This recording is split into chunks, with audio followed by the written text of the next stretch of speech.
tabiat mereka yang terdidik, mereka yang tidak berbohong, dengan penuh sifat-sifat yang mulia, yang kira-kira oleh kita bisa kita katakan sebagai demokrasi, mengandung nilai-nilai demokrasi, atau demokrasi merujuk ke sana, karena adaban ini adalah mengandung nilai yang sangat luas, dan tentunya berujung pada kesadaran ketuhanan yang tinggi.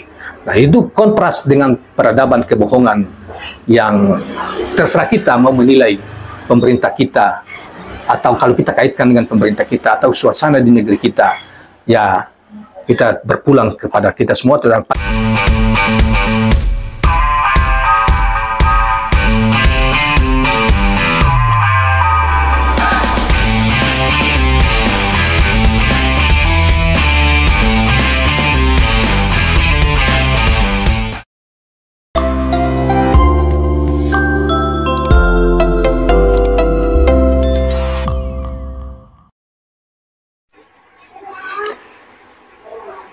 Assalamualaikum warahmatullahi wabarakatuh. Kawan-kawan sekalian, kembali kita berjumpa di Jejak Semesta 65. Semoga Tuhan senantiasa memberikan perlindungannya kepada kita sekalian, dimanapun kita berada.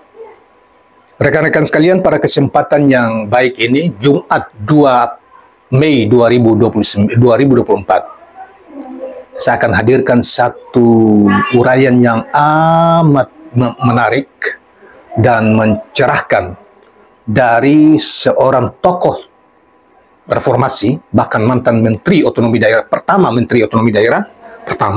bahkan boleh dikata sebagai konseptor tentang otonomi daerah Indonesia, yaitu Profesor Dr. Rias Rasyid, yang dimuat di Fusilat News pada tanggal 2 Mei 2023, pandangan-pandangannya tentang peradaban, kepemimpinan, dan etika serta hukum. Saudara sekalian, siapa yang tidak kenal di kalangan terdidik, politisi maupun elit negeri ini pasti mengenal siapa Profesor Rias Rasyid.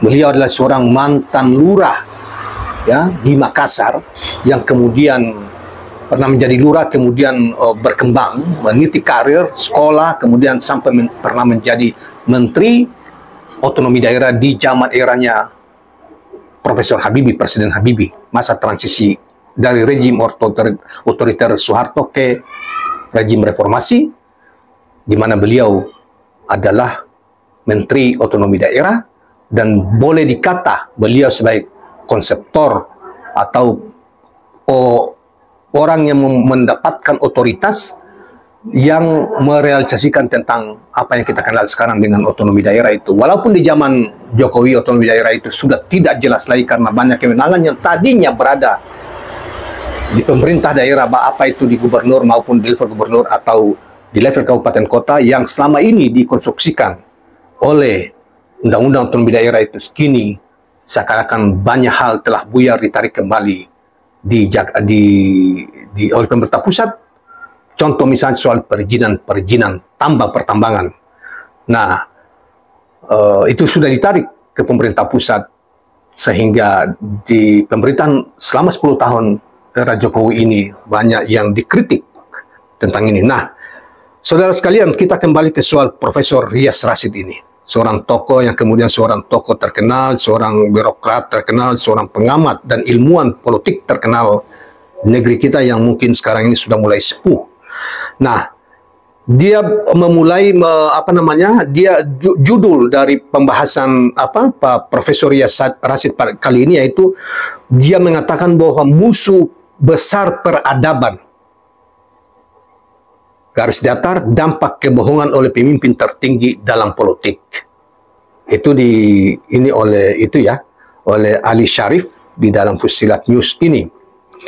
Beliau memulai dari di tulisan ini dimulai dari sebuah kutipan hadis ya dari Rasulullah Muhammad SAW.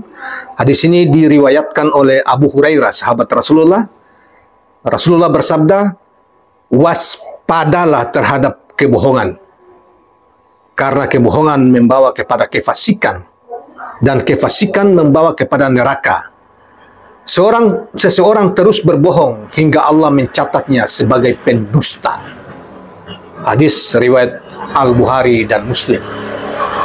Bermula dari hadis ini, penjelasan akan mengalir terus dengan tema sentralnya dalam satu kata, yaitu bohong atau kebohongan. Saudara, kebohongan dalam segala bentuk ini kita langsung lihat, membacakan langsung apa yang dijelaskan oleh Riaz Rashid dalam yang dimuat oleh Fusilat News pada kesempatan ini. Dalam segala bentuk dan skala telah lama dianggap sebagai ancaman serius bagi peradaban umat manusia. Ungkapan, tanda petik, kebohongan adalah musuh besar peradaban. Jadi, kebohongan adalah musuh besar peradaban. Yang disampaikan Profesor Riaz Rashid menyoroti dampak yang merugikan dari perilaku tidak jujur dalam masyarakat, terutama jika dilakukan oleh seorang pemimpin tertinggi di negeri itu. Pertama-tama, kebohongan menghancurkan kepercayaan dan kredibilitas. Seorang pemimpin yang terperangkap dalam jaringan kebohongan akan kehilangan kepercayaan rakyatnya. Ketika kebohongan terungkap, tidak hanya hubungan antara pemimpin dan rakyat yang terganggu, tetapi juga keyakinan mendasar dari sistem dan institusi pemerintahan. Rakyat menjadi skeptis terhadap informasi yang disampaikan oleh pemerintah dan kepercayaan pada otoritas pun rusak. Ini dapat mengakibatkan ketidakstabilan politik, ketegangan sosial, dan keraguan akan masa depan negara atau bangsa. Saudara, kita tambahkan lagi bahwa Profesor Riaz Rashid adalah lebih banyak dikenal orang sebagai ahli pemerintahan. Juga walaupun demikian juga tentunya dia juga sebagai seorang ahli politik. Saudara, selain itu kebohongan memperkuat ketidakadilan dan ketimpangan dalam masyarakat.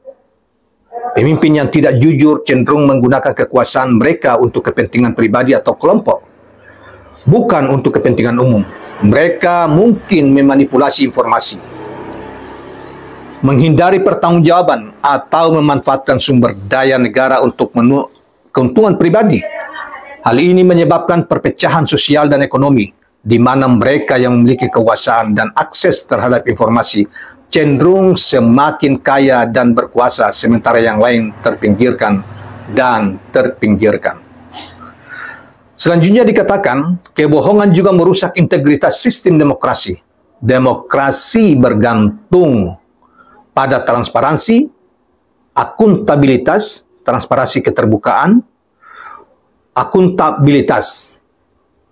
Bisa dipertanggungjawabkan apa yang dilakukan secara politik maupun yang lainnya, dan partisipasi publik, keterlibatan masyarakat secara luas dalam proses-proses politik maupun dalam proses pembangunan dan lain sebagainya.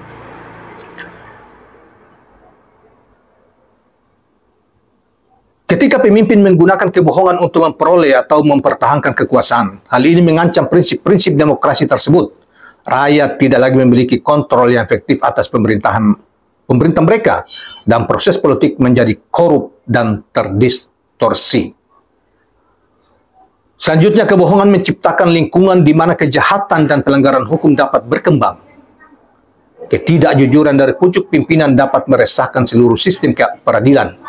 Jika pemimpin tertinggi terlibat dalam kebohongan atau penipuan, maka mereka dapat menciptakan presiden atau contoh untuk perilaku yang buruk, yang tidak etis dan kriminal di kalangan pejabat pemerintah lainnya. Hal ini memperburuk korupsi, penyalahgunaan kekuasaan, dan ketidaksetaraan hukum. Dan yang terakhir adalah kebohongan menghambat kemajuan dan pembangunan berkelanjutan. Negara-negara yang dipimpin oleh pemimpin yang tidak jujur cenderung mengalami stagnasi ekonomi, pemborosan sumber daya, dan ketidakpastian politik yang merugikan investasi dan pertumbuhan. Mereka mungkin kehilangan dukungan internasional dan akses ke bantuan luar negeri karena kegagalan mereka untuk memenuhi standar tata kelola yang baik dan prinsip-prinsip demokrasi. Saudara, kesimpulan akhir dari pembicaraan atau kajian Profesor atau semacam uraian Profesor Riaz Rashid ini, dikatakan bahwa kebohongan oleh seorang pemimpin tertinggi memiliki dampak yang merusak dan merugikan bagi masyarakat dan negara secara keseluruhan. Ini mengancam fondasi kepercayaan, keadilan, demokrasi, keamanan, dan kesejahteraan.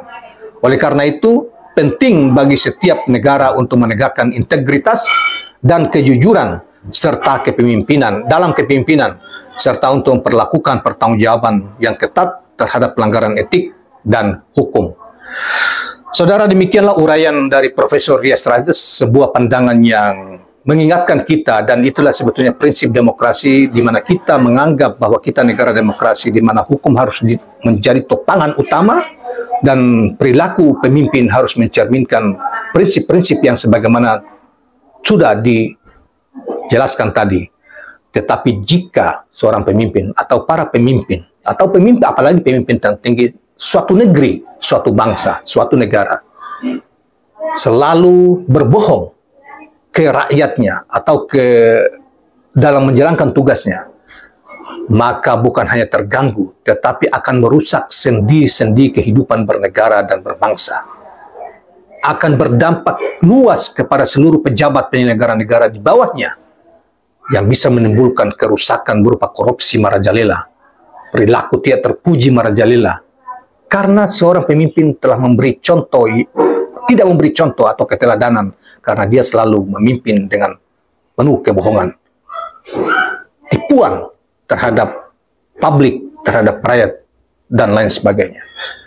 Saudara sekalian, oleh karena itu disimpul dalam satu kalimat bahwa kebohongan adalah musuh peradaban, di mana saudara sekalian peradaban bisa kita terjemahkan sebagai karya manusia sepanjang dalam karya prestasi manusia di dalam sejarah atau perjalanan umat manusia. Tetapi saudara sekalian, peradaban menurut Profesor Naguib Al-Atas berasal dari kata adab yang biasa kita dengarkan sehari-hari, yang sekarang ini banyak banyak diucapkan oleh para politisi maupun masyarakat melalui di media sosial maupun di media televisi. Misalnya kita lihat secara langsung dikatakan kata adab. Kata adab menurut Profesor Naguib Al-Atas adalah berasal dari kata berarti adalah atau berasal dari kata yang pernah diucapkan oleh Nabi Agung Muhammad SAW, yaitu adabani rabbi fahsani ta'dibi, yang artinya terdidik atau mendidik. Adabani rabbi fahsani ta'dibi.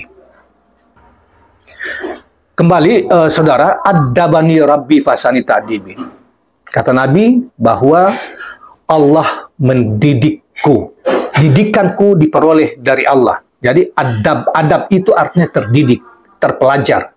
Nah, tapi itu orang, jadi adab itu adalah perilaku orang terpelajar. Di antara perilaku orang terpelajar itu yang berilmu dan berakhlak baik adalah jujur, sopan santun, terukur kata-katanya sopan, tidak menyakiti pihak lain ketika berkomunikasi, dan perilakunya terpuji, tidak terhindar dari perilaku lain, yaitu misalnya korupsi, mencuri, berbohong, menipu.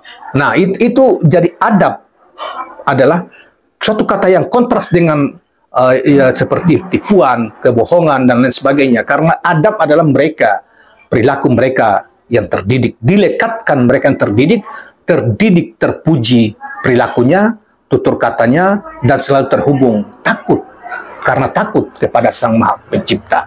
Oleh karena itu, saudara sekalian, sebuah peradaban, sebagaimana kita tahu bahwa peradaban Mesir misalnya, runtuh dalam perjalanan, walaupun mungkin sudah ribuan tahun berdiri, yang terkenal kita sebut dengan Fir'aun, peradaban Romawi.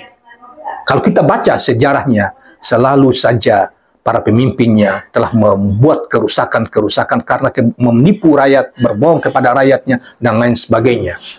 Bermewah-mewah dalam kehidupannya, sehingga cepat atau lambat peradaban itu runtuh karena perilaku pemimpin yang tidak lagi ditopang oleh kemuliaan perilakunya, tutur katanya, dan lain sebagainya. Demikian juga misalnya peradaban Persia, kita juga tahu bahwa dia setelah ditumbangkan oleh peradaban Islam yang kemudian lahir, kemudian peradaban-peradaban yang lain. Demikian juga di peradaban Turki Utsmani juga pernah sudah runtuh, di mana pernah hampir seperempat dari dunia ini wilayahnya di bawah kekuasaan Turki Utsmani dan lain sebagainya. Dan demikian juga peradaban Mongol dan lain sebagainya.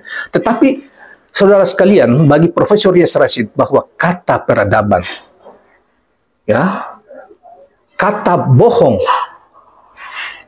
bohong kata yang itu menjadi suatu kata yang sangat kuat pengaruhnya yang bersifat mewakili kejelekan atau kenistaan, dikontraskan dengan peradaban yang begitu luas yang tadi kita sudah lihat menurut Profesor Naguib Al-Atas, guru besar di Islamic Institute Malaysia misalnya, Islamic Istiak Malaysia, itu